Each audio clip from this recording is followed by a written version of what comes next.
Hi there, Sanbonani Molweni. Welcome to Fix Channel. Thank you. Please subscribe before the end of the video. If returning, thank you for love and support. I appreciate you. Mnakwethu Happily Ever After. uDulasi. Ngibuzile umbuzo eqaleni ukuthi uDulasi uyipolygamist yini nanokuthi osisi laba avela nabo bashadile yini ngoba ngeke ngabona before kwamanye ama-episodes of Mnakwethu abantu bebevela bekuvela ukuthi abashadile balobolile kuyinto kanjalo so ngagcina ngaqondile ukuthi isithembu esikanjani uma umshado ungekho kungenziwanga lezo nhlelo ezenziwayo. Kodwa-ke i-purpose yale video kunombuzo obuzwe ubaba Mseleku ocasule abantu abaningi mina ongishiye ngididekile lana abahlanganile uDulasi nalo nomunye usisi nalo othi yena usene boyfriend ngaphandle ngoba uDulasi akaqondakali ukuthi bayapi naye ayicaci indaba yabo.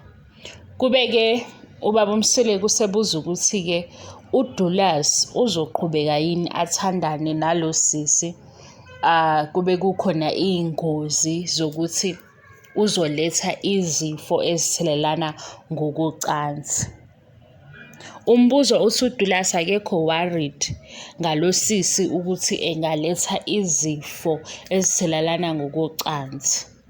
Lo mbuzo uyangidida-ke mina ngoba uDulasi yena ukule show ngoba enama-girlfriends angaphezu kawu-2 futhi angazi noma khona umlobolile yini okusho ukuthi lo mbuzo uyafana kuDulasi nakuye usisi lo.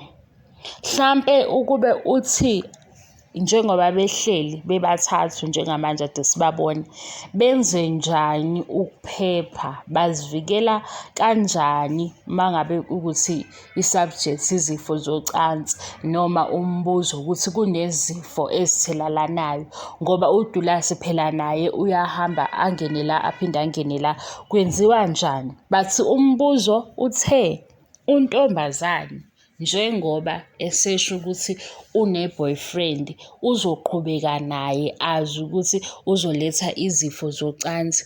Yenzeka kanjani-ke le nto ngoba phela izifo ngendlela esafundiswa ngayo nengazi ngayo angazi noma sekune-information entsha ukuthi zithelelana kumuntu osuke engaziqoqile eshintsha o-partners.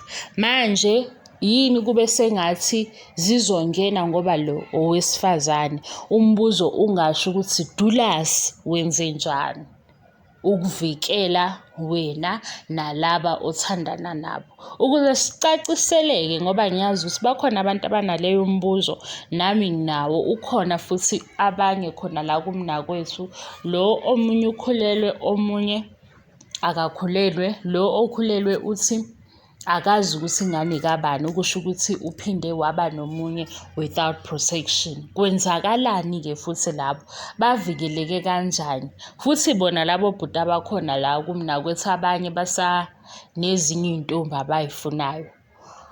Ngicabanga ukuthi niyayiqonda into ecasula abantu ukuthi umbuzo kube sengathi untombazane ozoletha lezi zifo kanti uDulasi kwayena uye wenza ukuthi bahlangane ngoba ethandana nabantu abangaphezulu kwababili. So ayiqondakali kahle into ukuthi kwenzakalani isifo sikhethe umuntu wesifazane sishiye owesilisa.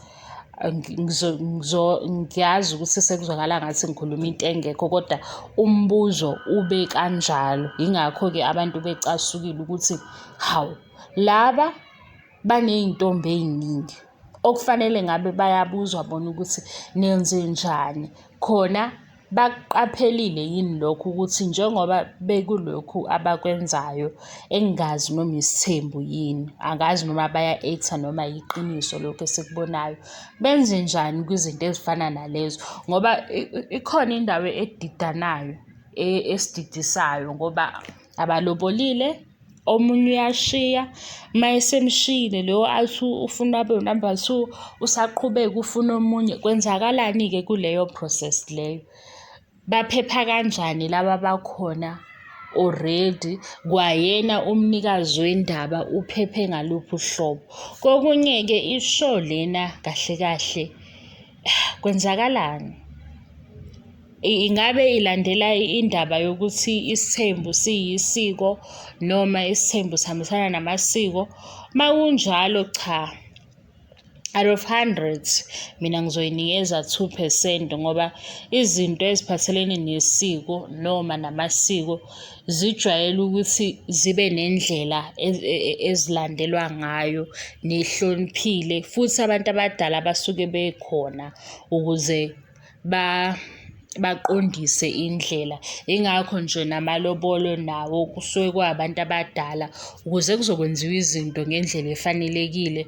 Nemishado le yesiZulu bayashada laba abasuke behlela usuku lomshado, kodwa kusuke kukhona ukuthi kuhlanganiswa abantu abadala abakhona nabangasekho emhlabeni. So lana masisi ishow le esifundisayo, kunzima-ke, kuthanda ukuba nzima kuleyo ndawo, noma phela singasho ukuthi imibono yethu ibalulekile noma izoshintsha. Kubi kodwa uma kuzovela into ekuzothiwa ihambisana nesiko, ivele ngale ndlela evela ngayo esiyibukayo sithi thina iyahlambalaza ngoba asiyazi. Kodwa-ke futhi singeke sikhulume kakhulu ngoba siphume ey'ndaweni ezingafani, mhlampe nokuhamba kwesikhathi ezinye izinto zigcina sezenziwa ngendlela abantu ababona ngayo, ngoba le engiyibuka la abantu nje abaziphilela ngale ndlela abaziphilela ngayo. Angazi noma bahlalisene noma bayathandana. Wase wabona-ke ubhuti ukuthi uthanda ukuthi bebe babili bebe bathathu, kodwa nje uma kungathiwa kwenziwa ama-interviews ahlukene benziwe kube obhuti bodwa bengekho o-partners babo, ukumbuza nje ukuthi kahle kahle empilweni wena ubani, ufuna ukwenzani, kanjani, ngesibone ukuthi kushodaphi, ngoba abekho above 40 mawubabhekile. Abanye bakhona kodwa already usewumuntu ofuna unumber 2 nonumber 3. Indawo yokwakha unayo, ibhizinisi unayo, indlu ethi yena unayo. Makwenzeka kuba khona iy'ngane nalaba abalandayo bazohlalaphi, izinto ezifana nalezo. Kodwa-ke angiyithandi leyo kube ngathi sesikhuluma kakhulu nemibuzo esiyibuzayo hlampe sekungathi siyaba-undermine. Sibuka nje i-value yento, nanokuthi-ke masi-attach-wa kwisiko noma namasiko kanti iphambene kakhulu, ngoba phela asingeke sithi isiko lethu ligqugquzela ukungaziphathi kahle. Angeke sithi isiko or amasiko njengamanje agqugquzela ukucindezeleka kwabantu besifazane. Kungenzeka ukuthi kwamanye amakhaya baphila ngaleyo ndlela ukuthi uma eseshilo ubaba into ethini iyenzeka, kungabheki ukuthi lento ihamba isibekephi. Hhayi-ke ngivele ngikhulume kakhulu-ke ngingasazi-ke nami ukuthi kanjani, kodwa umbuzo bewuthi yindaba ubaba Mseleku ethi ama-STDs or STIs azofika nalo usisi osebonana nenye indoda. uDulasi yena kwenzeka kanjani? Isifo siyambona ukuthi hhayi uDulasi ngeke kanjani asidlule. Ngisho into efana naleyo ngoba nami ngiyibuzile ukuthi hayi bo, phela laba oDulasi yibo abahlanganise labo sisi, okusho ukuthi bona bakuphi emqondweni wokuthi bayazivikela or kwizinto ezifana nalezo sexual health, ukuthi knowledge yabo ihamba igciniphi. Singaphiki-ke ukuthi bafuna isithembu, kodwa manje isikhathi esiphila kusona sekufanele ukuthi noma usifuna isithembu kodwa ube wazi ukuthi ubungozi obukhona, nokuthi-ke uma uthandana nabantu abaningi kwenzakalani into efana naleyo. Hhayi-ke okunye angipromote isithembu, angipromote futhi ukungaziphathi kahle kwabantu, angipromote futhi ukuthi abantu bebe no-partners abaningi. Mina nje bengidlulisa leyo ukuthi umbuzo uzwakale ubheke kumuntu lo othe unama-boyfriend noma usenenye i-boyfriend, kwaba sengathi isifo wuye ozosiletha, kanti kungenzeka ukuthi sifike nakubhuti, silethwe ubhuti ngoba already yena ufuna abantu abaningi, ufuna isithembu. Ngicabanga ukuthi ngizwakala kahle. Kokunye-ke angazi-ke nami ukuthi ngithini, angisakhumbuli. Thank you so much for your love and support. I love you and I appreciate you. Bye bye.